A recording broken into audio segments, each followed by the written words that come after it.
যারা রোনালদোকে ভালোবাসো একটি লাইক এবং সাবস্ক্রাইব করো। যারা মেসিকেও ভালোবাসো তারাও লাইক এবং সাবস্ক্রাইব করো। দেখা যাক এদের মধ্যে কে ভালো। রোনালদো হচ্ছে পর্তুগালের প্লেয়ার এবং মেসি হচ্ছে আর্জেন্টিনার প্লেয়ার। রোনালদোর কাছে একটিও ফিফা ওয়ার্ল্ড কাপ নেই এবং মেসির কাছে একটি ফিফা ওয়ার্ল্ড কাপ আছে। রোনালদোর বয়স এখন 39 ইয়ার্স এবং মেসির বয়স এখন 36 ইয়ার্স।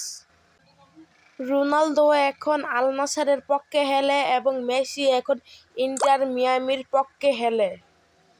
রোনালদোর কাছে 4টি গোল্ডেন বুট এবং মেসির কাছে 6টি গোল্ডেন বুট আছে। আপনারা কমেন্টে বলে যান আপনারা কার ফ্যান।